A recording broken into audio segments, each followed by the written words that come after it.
পুরুষ মানুষের ভালোবাসা দেখা যায় না। দেখা যায় শুধু তার দায়িত্ববোধ, কর্তব্যবোধ। যে মানুষটা খেয়াল করে রোজ আপনার খোঁজ খবর রাখে, আপনি খেয়েছেন কিনা, আপনার শরীর ভালো কিনা, এমন প্রশ্নগুলো বরাবর আপনার কাছে যে মানুষটা করে যায়, সেই মানুষটার সবটা জুড়ে কেবল আপনি। হ্যাঁ, আপনি। যে মানুষটা আপনাকে কথায় কথায় ভালোবাসি ভালোবাসি না বলে হুটহাট ফোন করেই আপনার খোঁজ খবর নেয়, সে আপনাতে বিশ্বাসী, আপনার রূপে নয়। আপনার শাড়ি পরা, খোপার ফুল যাকে মুগ্ধ করে না, যে কিনা শুধু আপনার জন্মদিনের তারিখটা মনে রেখেই আপনার পছন্দের চুড়ি, ফুল ও টিপের পাতা আনে, সে মানুষটা আনরোম্যান্টিক নয়। সে শুধু আপনাকে বোঝাতে চায় না।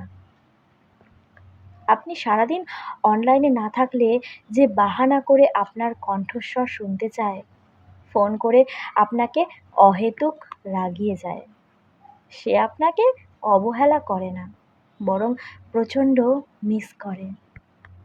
শুধু আপনাকে বলতে চায় না, বোঝাতে চায় না। আসলে একজন পুরুষ মানুষকে বুঝতে হলে আপনাকে তার মতো করে বুঝতে হবে। তার পকেটের শূন্যতা, চোখের গভীরতা, তার চুপ থাকার মতো অদম্য সাহসিকতার আড়ালে একজন বোকাশোখা, সহজ সরল, সাধারণ মানুষ লুকিয়ে থাকে। নারীরা অভিমান হলে সবটা বলে দিতে পারে, একজন পুরুষ কিন্তু তা পারে না।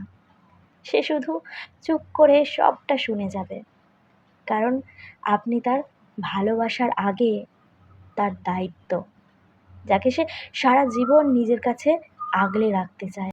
সে শুধু মুখ ফুটে বলতে চায় না, আর বলতে পারেও না যে তার জীবনে আপনি ঠিক কতটুকু জুড়ে আছেন।